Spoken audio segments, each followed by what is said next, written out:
comidas e as bebidas industrializadas e processadas dos dias de hoje, elas podem até ser muito gostosas, saborosas, refrescantes, mas elas estão entupidas de gordura, açúcar e sal. E isso está transformando pessoas em bombas glicêmicas. A obesidade já é uma epidemia mundial. Homens, mulheres e até crianças estão sofrendo de diabetes, de hipertensão e são vítimas de compulsão alimentar. Qualquer um de nós pode, de repente, se ver com mais 20, 40, 60 quilos. E quando as dietas de restrição alimentar não surtem mais efeito, a cirurgia bariátrica aparece como uma solução possível. A diminuição do estômago permite a perda de muito peso rapidamente. Mas cirurgia não é mágica. É preciso mudar radicalmente de vida e de hábitos alimentares, senão o peso volta. No Caminhos da Reportagem de hoje, você vai acompanhar 7 pessoas que passaram pela cirurgia e ver as vantagens e os problemas da cirurgia bariátrica.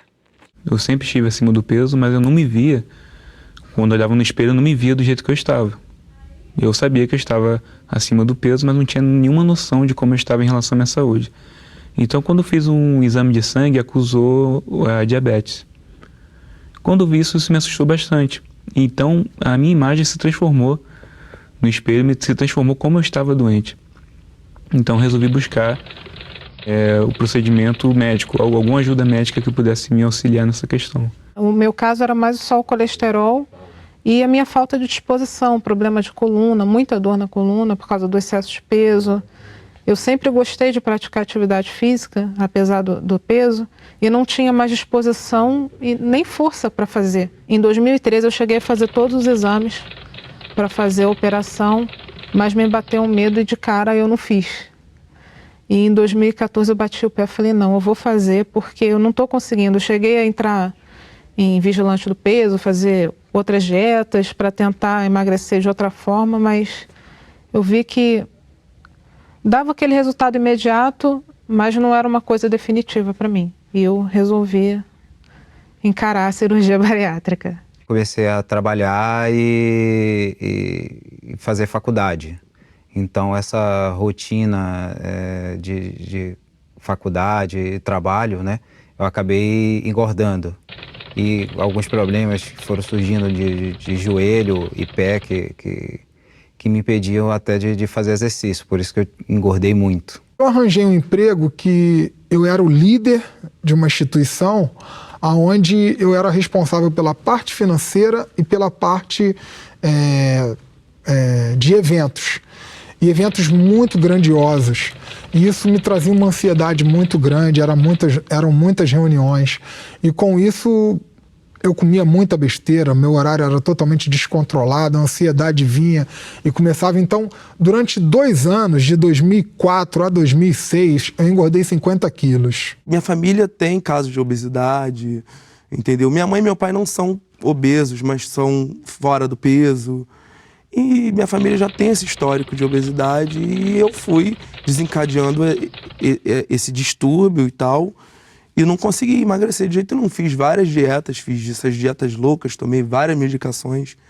Conseguia perder peso, mas voltava de novo. Eu sempre fui gordinha, mas assim, eu fui engordando mais ao longo do tempo.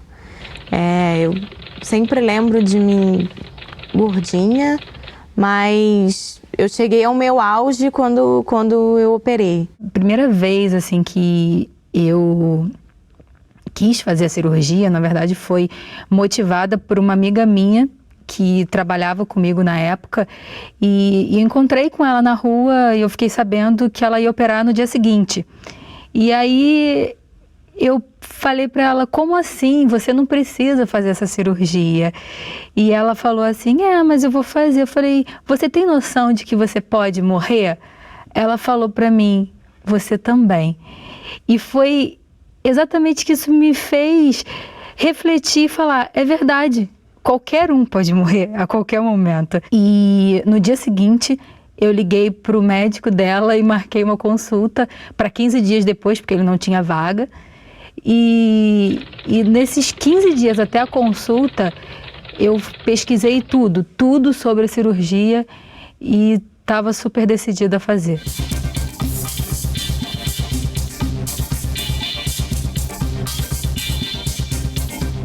De acordo com os números divulgados pelo Ministério da Saúde, em 2014, mais da metade da população brasileira, 52,5%, estava acima do peso. E o que é mais impressionante, quase 18% já apresentavam um quadro de obesidade. A obesidade, pelas proporções, as grandes proporções, atingidas na atualidade em todos os países do mundo, não é só um problema dos países desenvolvidos. Nós hoje já consideramos, aqui no Brasil, mas também no mundo todo, a Organização Mundial de Saúde já colocou a obesidade como uma doença de saúde pública, e deve ser tratada pelos governantes de cada país antes mesmo que ela surja, ou seja, é uma doença que deve ser prevenida, através de medidas de mudança de hábitos alimentares, o estímulo à prática de exercícios. A obesidade é uma doença, ela é multifatorial, ela é genética, ela é ambiental e ela é emocional. Então, assim, geralmente o risco que se tem, quer dizer, a predisposição que se tem de ter um paciente obeso é porque ele tem um histórico familiar extremamente importante. A gente tem que parar de encarar a obesidade como um problema psicológico, como um problema da cabeça, como um desvio de comportamento. O que significa ter obesidade? Significa que aquela pessoa que já passou por vários tratamentos clínicos e que não consegue essa resposta diante dos tratamentos clínicos. Quem não consegue essas respostas não é porque a pessoa não tem força de vontade, não tem disciplina, é porque o organismo dela funciona de uma maneira diferente do que de uma pessoa que não tem obesidade. Uma das dificuldades que essas pessoas têm para buscar ajuda é o fato de que muitas delas não conseguem perceber o quanto estão acima do peso. Gordo não se pesa, Obeso não tem o hábito de se pesar. E quanto mais fugia disso, para mim era melhor. Quando eu entrei no consultório do Dr. Cid e me pesei e tive a consciência de que eu ia fazer aquela cirurgia mais cedo ou mais tarde, eu me peguei com 183 quilos. E eu fiquei assim, cara, como é que eu cheguei a isso? Eu nunca consegui me enxergar do tamanho que eu estava. Eu sabia, lógico, que eu estava acima do peso, sabia sim que eu estava gorda, mas não me enxergava daquele tamanho. E hoje em dia, quando eu vejo as fotos, eu chego a não me reconhecer em algumas fotos. Eu me olhava no espelho e eu não me via gordo. Eu não me achava gordo. E as pessoas sempre falavam, a minha mãe falava, os meus amigos falavam. E eu não me via, eu não conseguia me enxergar gordo. Apesar de ir no shopping e não achar roupa do meu tamanho, não conseguia me enxergar. Eu só conseguia me enxergar gordo quando eu vi uma foto. Aí sim eu via que eu estava gordo. Eu só renderizei a minha imagem como eu estava a partir do momento que eu vi meu exame assim, você está diabético. E eu cheguei no mesmo dia em casa olhando no espelho e renderizou aquela imagem, Mudou totalmente. Aquele peso todo que estava oculto, o meu cérebro escondia de mim, se mostrou. A obesidade vai levar a uma desregulação, de todo o mecanismo hormonal do organismo. Essa desregulação promove um distúrbio em todos os órgãos, isoladamente e em conjunto. Por exemplo, o fígado fica gorduroso, o coração já trabalha de maneira com dificuldade, tentando vencer uma resistência, e vai trazer o quê? A hipertensão arterial. O açúcar no sangue já eleva, isso já vem a promover o que nós chamamos de diabetes mellitus tipo 2. A diabetes, por sua vez, já vai trazer a obstrução, que é o entupimento dos vasos, das artérias, das veias. Essas obstruções levam a quê? Quando ocorre uma obstrução de um vaso do cérebro, ocorre o que a gente chama de AVC. Quando é no coração, isso leva a um infarto agudo do miocárdio. Uma doença leva a outra doença e daí nós poderemos ter mais de 60 doenças associadas à obesidade. Mas por que as pessoas engordam a este ponto? O que leva à compulsão alimentar? Eu não sei exatamente por que eu engordei. mas eu acredito que tenha sido estresse, talvez, não sei exatamente, não tem um motivo, acho que teriam vários motivos. Eu estava feliz, eu comia, eu estava triste, eu comia, era para comemorar qualquer coisa, era para comemorar mesmo, porque era comida o tempo inteiro. Eu tinha um hábito de comer, de intenção de ir no lugar para comer, entendeu? Para me divertir e comer. Eu ia para uma festa e eu pensava no que eu ia comer. Eu acordava e eu pensava no que eu ia almoçar, no que eu ia jantar. Tudo para mim era comida. Se eu estava feliz, eu comia para comemorar. Se eu estava triste, eu comia para afogar as mágoas. Tudo era descontado em comida, com certeza. Thaís tem uma profissão que pode parecer bem complicada para uma pessoa que passou por uma cirurgia de redução de estômago. Ela é doceira. Todos os dias, prepara delícias que passam longe da alimentação regrada que ela agora tem. O que não é um grande problema comparado a todo o sofrimento que passou quando era obesa. Todo mundo tende a achar que gordo é desleixado, sabe? Todo mundo acha que a pessoa ficou gorda porque é relaxada. Que a pessoa é gorda porque não é vaidosa, que a pessoa é gorda porque não se cuida. Óbvio, tem um pouco desse lado, mas também tem assim, é uma questão que você não consegue muito controlar. O obeso nesse país, ele é muito discriminado e esquecido. Questões do dia a dia, dentro de ônibus, eu passei muitas situações embaraçosas, assim. Ônibus, a gente não passava na roleta, então eu já ficava com o dinheiro certinho na mão, chamava a trocadora na janela, dava o dinheiro para ela para entrar por trás, para não passar o constrangimento de ter que ir lá na frente, todo mundo me ver e voltar lá para trás daquele tamanho, esse tipo de situação. As pessoas, indiretamente, elas julgam muito. As pessoas julgam muito. Eu acho que nem a questão da só saúde. A saúde é importante em todo o procedimento. Você sente realmente a saúde diferente, você se sente mais cansado em qualquer coisa. Se você vai pegar um ônibus ou pegar uma van, as pessoas já te olham te julgando. Se você entra num restaurante, as pessoas te julgam. As pessoas não têm aquela noção que você não está daquela forma, talvez porque você quer ficar daquele jeito. E elas te julgam o tempo todo. Não, às vezes indiretamente, às vezes as pessoas não fazem nem por maldade. Você olha para a pessoa e vê ela te julgando com o olhar. Todo gordo escuta coisas absurdas, tipo, você tem um rosto tão bonito, pena que é gordinha, sabe? Todo gordo escuta coisas desse tipo. Sem contar a dificuldade de coisas simples, sabe? Você anda, sobe uma ladeira, chega lá em cima, tu tá morrendo, sabe? Aí tem todas essas dificuldades do dia a dia que só quem tem noção, assim. Quem não é gordo não tem noção de que a gente não consegue cruzar a perna, sabe? Que não consegue usar uma bota, sabe? São coisas que quem não é gordo não imagina que existem esse tipo de limitações, assim. É muito difícil, porque você não encontra roupa, né? As roupas que você encontra são todas horrorosas. Eu costumo dizer que você não escolhe a roupa que te escolhe, porque é o que cabe. A cirurgia é o último recurso. Na verdade, quem está buscando a cirurgia é porque já tentou todos os tipos de tratamento possíveis e imaginários. Ou já fez tratamento com remédios, diversos possíveis, ou já esteve em todos os tipos de spa, ou já passou por todas as nutricionistas, né, possíveis e imaginárias. Então são pacientes que realmente chegaram ao seu limite.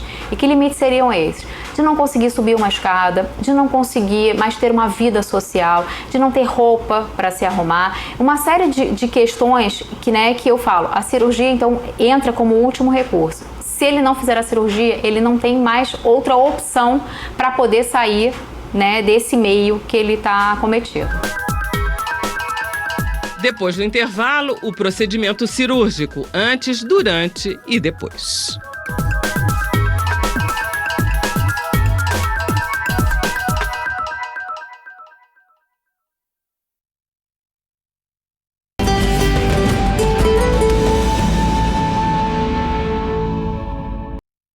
Foi aqui no Sambódromo do Rio de Janeiro no Carnaval de 2013. Logo depois do desfile da Acadêmicos do Salgueiro, que a Menon Teixeira viu surgir a oportunidade de mudar sua vida. Ele foi convidado para fazer a cirurgia bariátrica. Pesando mais de 180 quilos, ele realmente chamava a atenção de quem estava na Marquês de Sapucaí.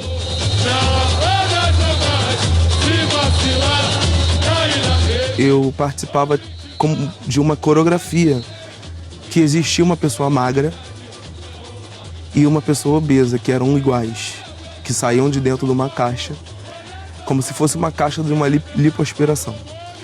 E no caso seria eu, e eu entrava e saía a pessoa magra. E essa pessoa é do Salgueiro, é uma escola que eu desfilo, e é o Carlinhos Salgueiro, e a gente se parece muito fisicamente, só que eu era imenso de gordo e ele era magrinho, sarado.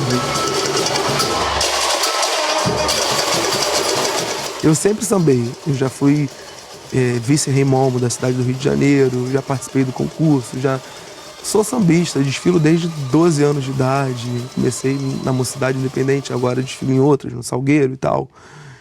Enfim, eu sempre gostei de samba e sempre sambei, minha família sempre dançou, eu danço dança de salão, eu sambo, e qualquer dança que botar eu vou dançar, mas hoje em dia é muita mais facilidade, entendeu?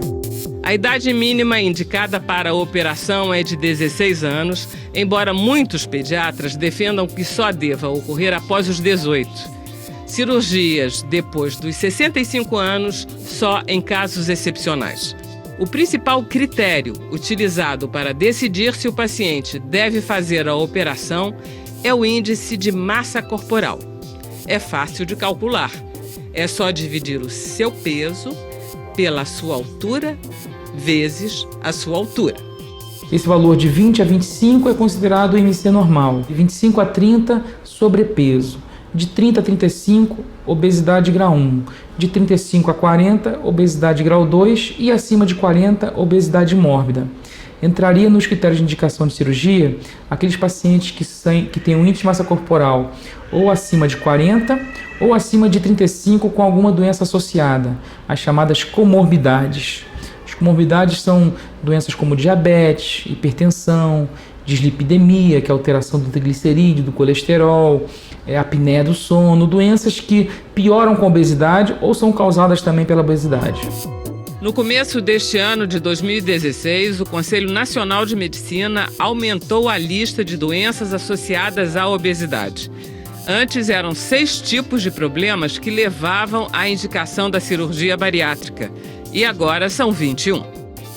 Eu parava de respirar dormindo várias vezes pela noite.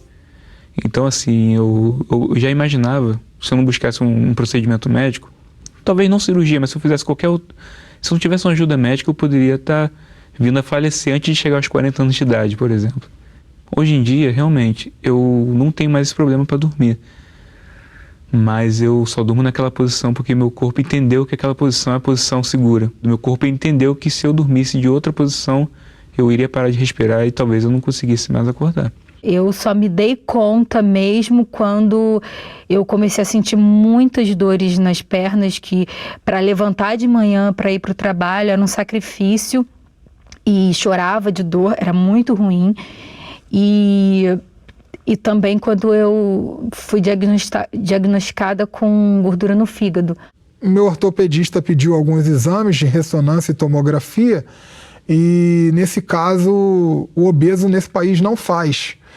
Inclusive, eu passei o constrangimento do plano me sugerir de que eu fizesse a ressonância no jockey, na máquina de cavalo. Já no pré-operatório, os pacientes necessitam perder peso para diminuir o risco de complicações da cirurgia. O paciente que é operado com peso menor do que o peso máximo atingido por ele em toda a sua vida, ele vai ter uma cirurgia mais rápida, um pós-operatório mais adequado, com menor taxa de complicações. Se o paciente no pré-operatório não consegue se envolver, com as recomendações da equipe cirúrgica, esse é um paciente que não está motivado, que não está bem do ponto de vista psicológico.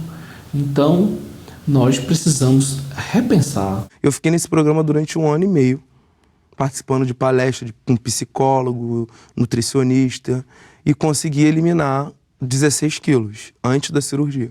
Tem um acompanhamento psicológico que é indispensável. Muitas pessoas que estão acima do peso não estão prontas para operar. Essa que é a verdade. Então, aquele acompanhamento psicológico é o que vai determinar realmente se eu estou fazendo certo em operar, em fazer uma cirurgia, ou se eu devo realmente buscar um outro método. São pessoas muito carentes emocionalmente, né, que já passaram por situações extremamente diversas na vida, principalmente em relação à questão da carência mesmo, né, emocionalmente fragilizados, né, alguns com histórico importante de depressão ou com histórico familiar de obesidade. Assim, eu sinto o paciente obeso um paciente muito sensível. Gisele teve um estímulo a mais para se decidir pela cirurgia de redução de estômago. Estava com o casamento marcado e queria subir ao altar não mais como uma pessoa obesa. Apesar de toda a determinação, a noiva viveu momentos difíceis, em que razão e emoção se confundiam. O meu noivo nem tocava mais no assunto, porque ele falava assim, poxa, eu já tentei de tudo e não dá.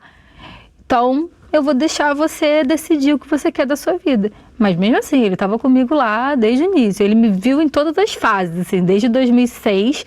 Ele me viu gordinha, magra, obesa. E agora? A parte mais difícil da cirurgia é você ter coragem de fazer. Eu conheço muita gente que tem medo de fazer a cirurgia. 2 semanas antes da cirurgia, eu não conseguia abaixar minha pressão. Mas não era porque eu era hipertenso.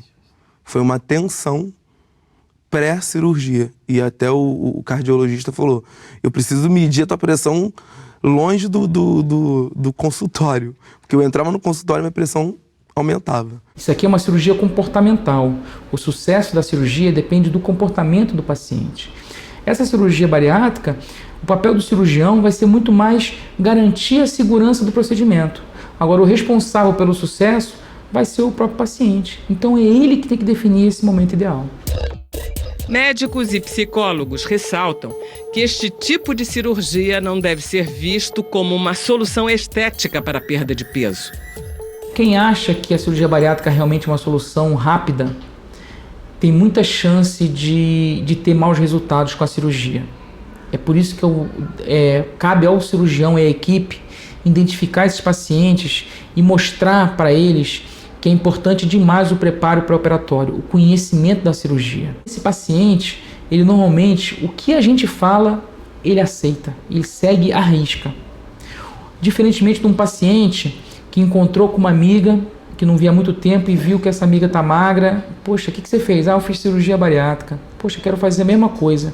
E vem com essa motivação de ficar magra pelo simples fato de ficar mais bonita como amiga. Ela vai se beneficiar da cirurgia da mesma maneira, porque o efeito que ela vai ter sobre o metabolismo dela, ela vai ficar longe da doença obesidade, vai ser um benefício enorme. Só que a chance dela assumir o comprometimento que é a cirurgia, de encarar a cirurgia como um tratamento definitivo, é muito menor daquele paciente que tem uma motivação por conta de doença. O Brasil já é o segundo país no mundo que mais realiza cirurgias bariátricas. O primeiro são os Estados Unidos. O número de cirurgias de redução de estômago realizadas no Brasil cresce a cada ano. De acordo com a Sociedade Brasileira de Cirurgia Bariátrica e Metabólica, em 2012, 72 mil operações foram realizadas. Em 2013, 80 mil. Em 2014, 88 mil. Menos de 10% delas foram feitas pelo Sistema Único de Saúde, o SUS. O doutor Rafael Galvão, coordenador da Secretaria de Saúde do Distrito Federal, diz que a rede pública não dá vazão para tanta procura. Quanto nós atendemos no pré-operatório, é um número bastante variável, sabe? Mas circula em torno de uns 300, 400 pacientes. Desses pacientes, muitos acabam fazendo plano de saúde, ou desistem, ou param, decidem emagrecer por conta própria, ou operam na clínica privada. Então isso é muito variável. Agora, a gente tenta manter uma média de operar pelo menos 3 por semana. A gente tem operado em torno de mais de 150 pacientes por ano e aqui dentro da Secretaria de Saúde, e todos eles por videolaparoscopia. Acredita-se que nós aqui no Brasil realizamos menos de 1% das cirurgias para o grupo que precisa de cirurgia. Ou seja, nós realmente estamos muito longe de atender a demanda daqueles pacientes que necessitam realmente da cirurgia. No Brasil, a técnica cirúrgica mais utilizada é chamada de bypass gástrico, conhecida também como gastroplastia. A técnica do bypass gástrico ela é realizada através da divisão, né, do estômago em duas partes. Um estômago pequeno, que é o estômago onde o alimento vai passar, e um estômago maior, que é onde o alimento não vai passar. Então a gente chama estômago excluso. Apesar de estar excluso, esta parte do estômago continua funcionando, se contraindo, se movimentando e produzindo o suco gástrico, por exemplo. No entanto, existe uma mais recente, que é chamada gastrectomia vertical. O cirurgião vai fazer um grampeamento. Existe um aparelho, um grampeador, né? Ele corta e faz o grampeamento. Com isso, eu vou retirar a parte do estômago do paciente. Ou seja, eu agora, no final, o cirurgião reduziu o estômago a um tubo. Com isso, há uma diminuição da quantidade de alimentos ingerida e também o paciente perde peso, né, de maneira semelhante a outra técnica. Apesar da evolução do procedimento cirúrgico e dos riscos cada vez menores, eles existem. Thaís teve sérias complicações após a cirurgia. E na madrugada de domingo para segunda, eu comecei meus batimentos cardíacos acelerar muito, a ter a minha saturação baixar muito, e começaram a achar que eu estava... Porque a qualquer momento eu podia ter uma parada cardíaca, porque eu estava perdendo muito sangue e meus níveis estavam baixando muito. No normal, a pessoa opera num dia, no dia seguinte fica no CTI, e no terceiro dia tem alta. Eu operei no sábado, eu só saí do hospital na sexta-feira.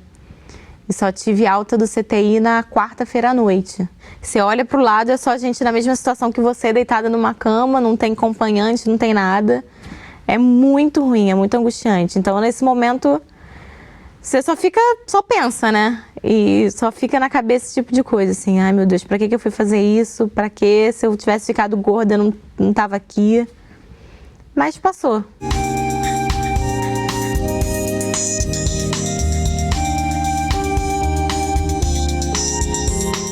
Após a cirurgia, o desafio é criar um novo hábito de alimentação. Mais difícil para mim, na realidade, foram os 20 primeiros dias, porque é uma dieta muito, muito braba, mas não é uma dieta para você emagrecer, é uma dieta para cicatrização. As pessoas confundem muito essa história. Ah, mas tem que comer copinho de 50 ml, não sei o quê. Não, isso é para você se adaptar e também por causa da cicatrização. Então você fica durante aquele período de 20 dias a um mês com uma certa dificuldade. Nos 15 primeiros dias você toma chá, água e caldo de verduras coado 2 vezes, né? Com uma gotinha de azeite, sem sal. Então, e aí você tem que, durante meia hora, você tem meia hora para beber aqueles 150 ml, você não pode virar de vez. Então é uma disciplina, né? Você tomando de golinho em golinho até que aquele líquido acabe.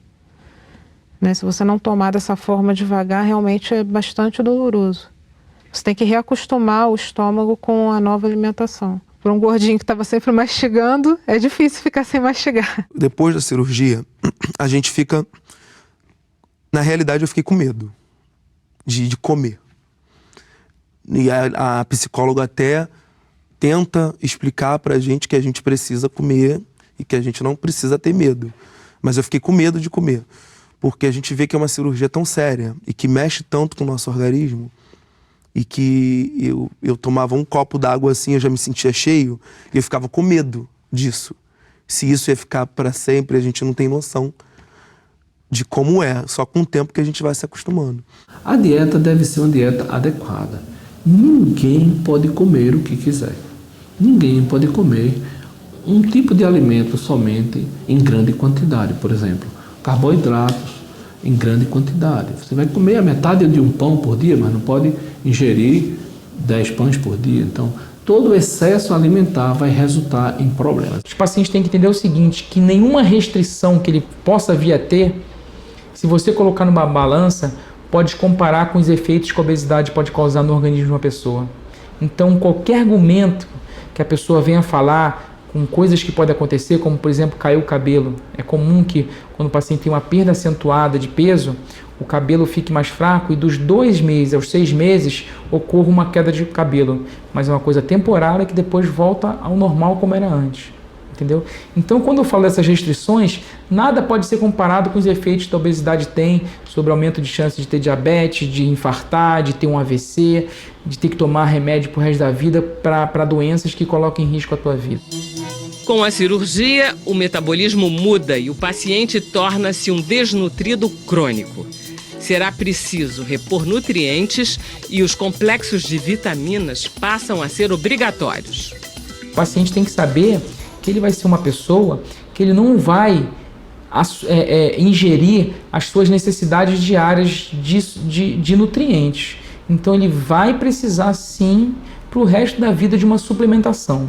A gente troca, na verdade, uma doença incontrolável, que é a obesidade, por uma outra situação que não chega a ser uma doença, mas é uma condição que necessita de um acompanhamento que seja anual, para ver como é que estão as taxas de nutrientes, de vitaminas, de sais minerais. Uma pessoa que tem pressão alta, não tem que tomar um remédio para pressão alta? Sim, eu tenho que tomar vitamina, qual o problema?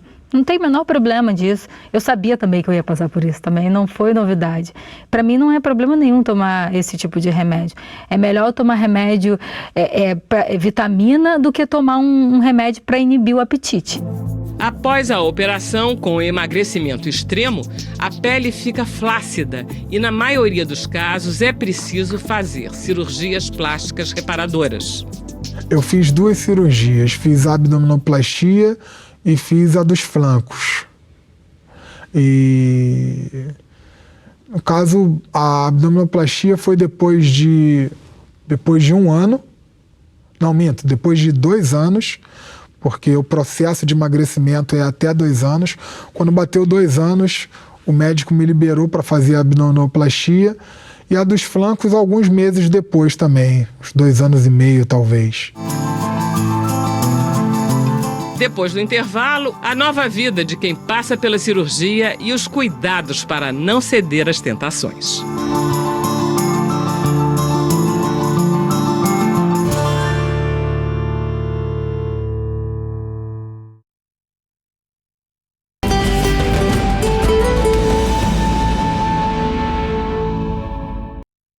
O obeso dificilmente consegue correr, caminhar, andar de bicicleta. Mas para quem fez a cirurgia bariátrica, a atividade física é fundamental. É toda uma mudança no estilo de vida que se impõe. A Lívia agora, toda semana, ela sai de patins com a família.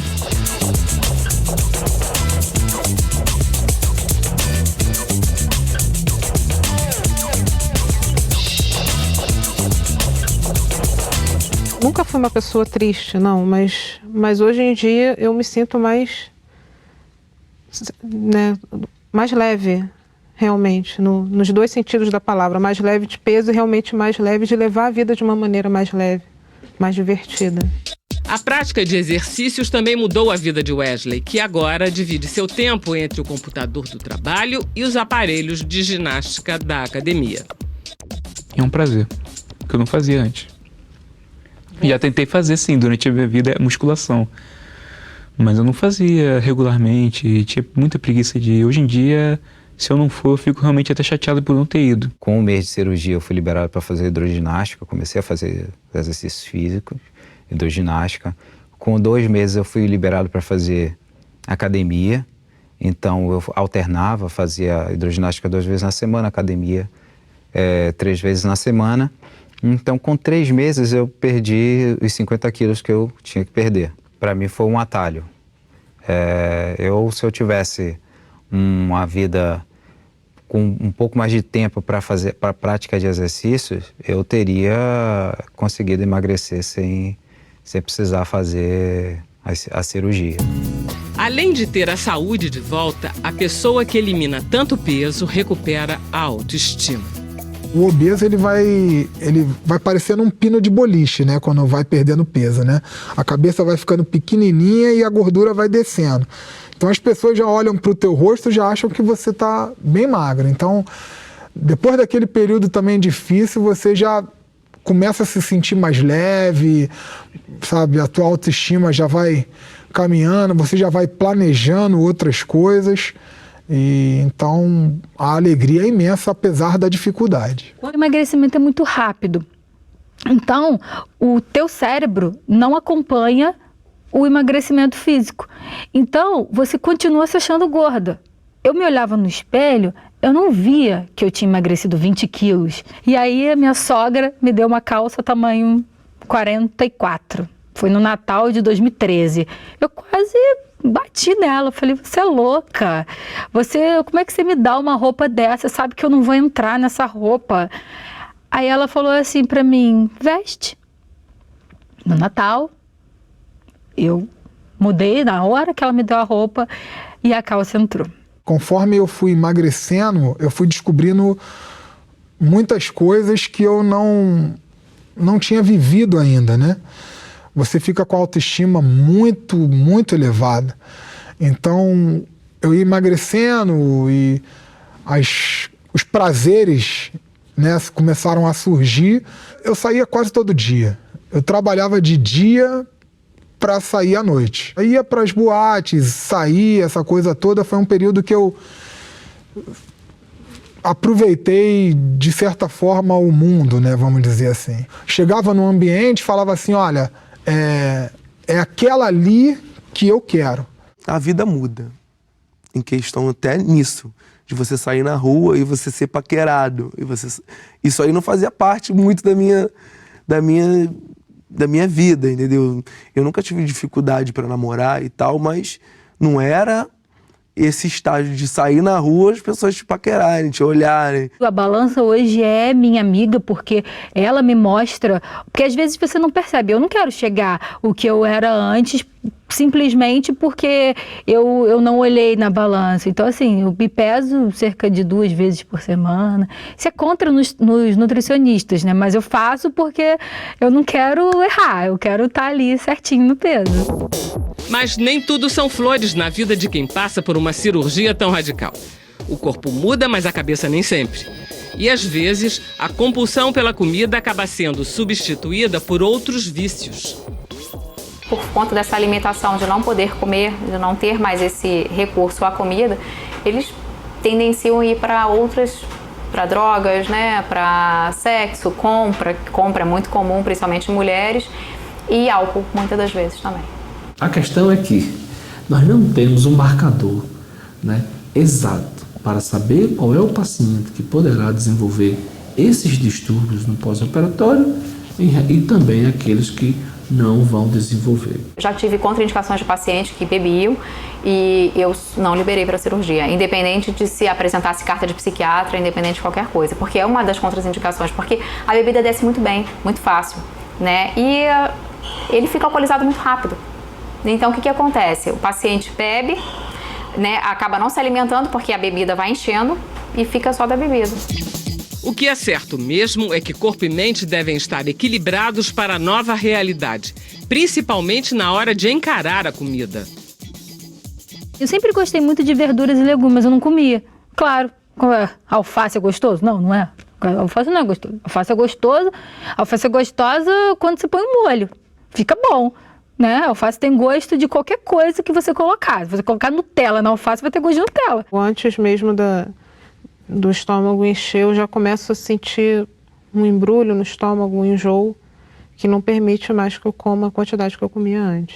Eu olho uma fritura, me embrulho o estômago na hora. Eu não acho que eu passaria mal se eu comesse. Eu não sei. Eu sei que eu olho e eu não tenho a menor vontade de comer.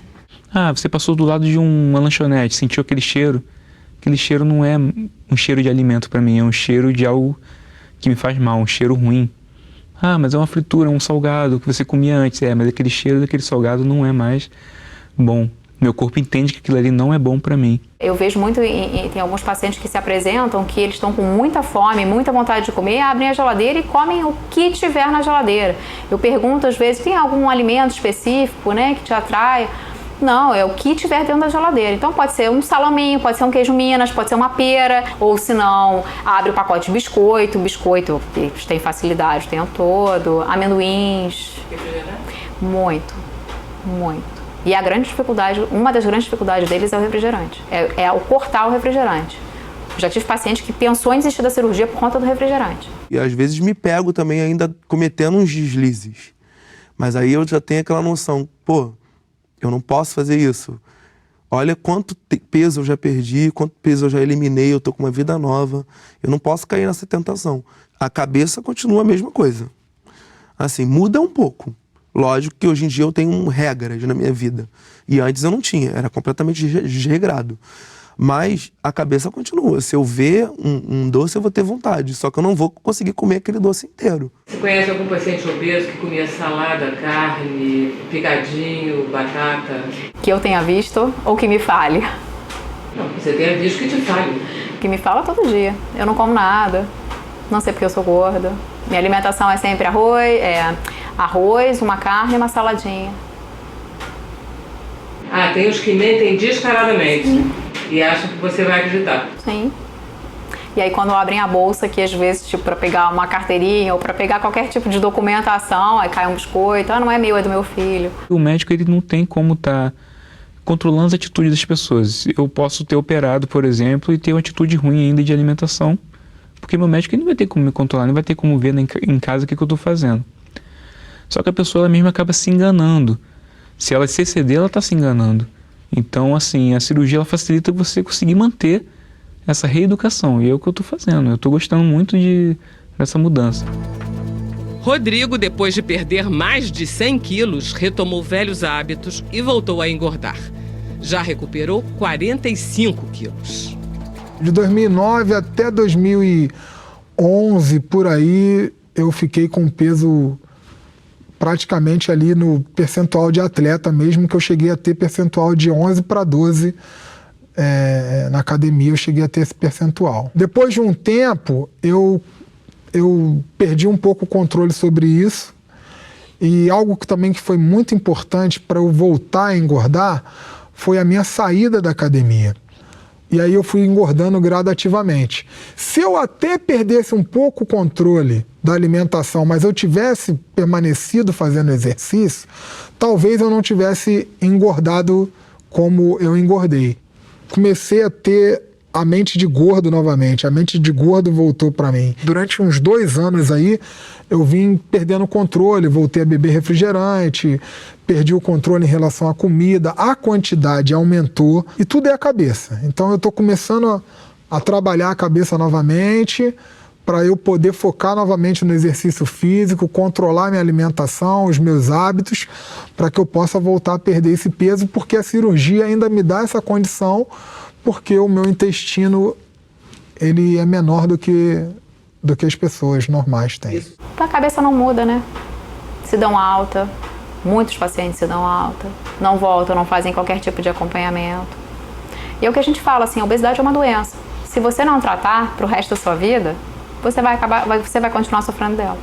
O problema é que eles largam mão, assim, eles batem pizza no liquidificador, eles mamam lata de leite condensado, entendeu? Então, assim, você chega e fala assim, que é uma opção, o que você quer comer? Ah, eu prefiro me alimentar e come uma barra de chocolate durante o dia inteiro, porque é muito mais fácil, porque o chocolate derrete na boca, aí põe, e aí o chocolate, aspas, alimenta, só que não é uma barra, são 2, 3, 4, entendeu? E perde controle. Biscoitinho amanteigado, as escolhas voltam, quer dizer, os hábitos alimentares não mudam, eles voltam a ter os mesmos hábitos de antes. Essa escolha de fazer a cirurgia, as pessoas têm que colocar isso na cabeça. É uma escolha para a vida toda, né? Então é isso, por isso que se elas não se conscientizarem, elas vão engordar novamente. As pessoas acham que a cirurgia é milagrosa, e não é. Na verdade, os médicos ali fazem o trabalho deles, só que você que tem que fazer o resto.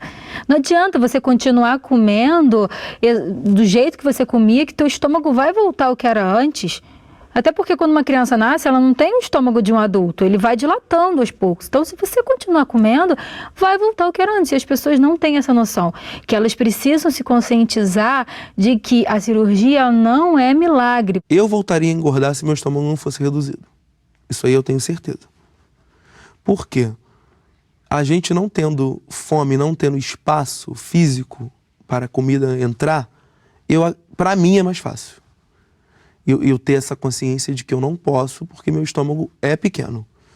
Mas se eu tivesse um estômago grande, com certeza eu iria comer. Porque a ansiedade, o estresse da vida te faz ter esses distúrbios. Você tem medo de voltar a engordar? Tenho. Eu tenho medo de voltar a engordar não por questão... A questão estética hoje em dia também é realmente importante, mas a questão da saúde, porque eu lembro como eu estava. Eu ficava muito cansado, a questão de não dormir bem, eu não dormia bem, fiquei muito tempo sem dormir bem. Eu acho que um dos prazeres da vida que a gente tem é dormir bem.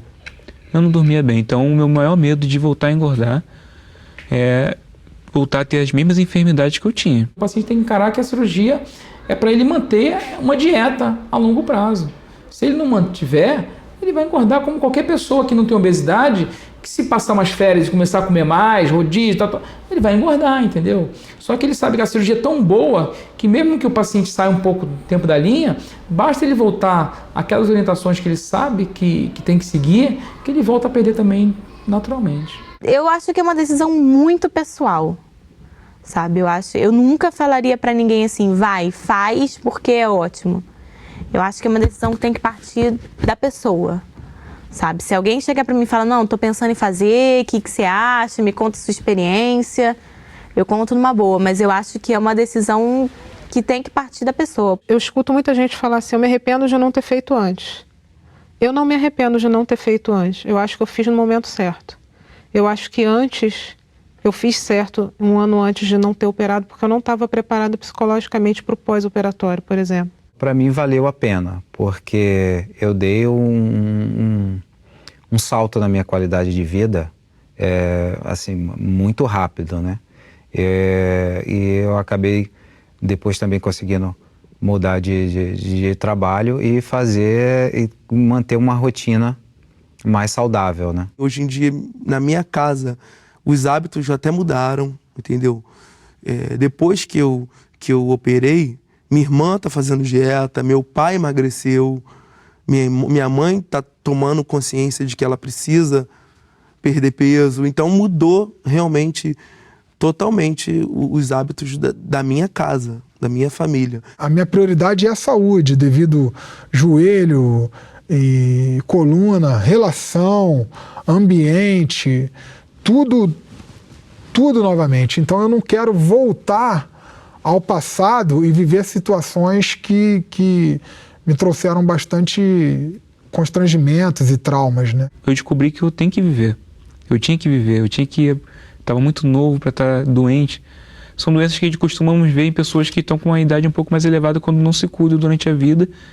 E eu estava com a mesma disposição de uma pessoa muito acima da minha idade. Indico para qualquer pessoa que tenha o perfil e que queira muito, porque não é fácil. Não devemos esquecer que o tratamento cirúrgico da obesidade hoje está associado a uma melhoria das doenças associadas, tais como diabetes, está associado a menor taxa de complicações das doenças associadas, menor ocorrência de infarto, menor ocorrência de câncer, menor surgimento de complicações da diabetes, a diminuição das doenças metabólicas e, finalmente, a cirurgia bariátrica trouxe uma melhor qualidade de vida para o paciente obeso. No entanto, a cirurgia vai diminuir todos esses riscos. No entanto, a palavra certa é vai diminuir, não vai curar, não vai fazer desaparecer. Então, se o risco de um problema sempre existe, o paciente deverá ser acompanhado por toda a vida.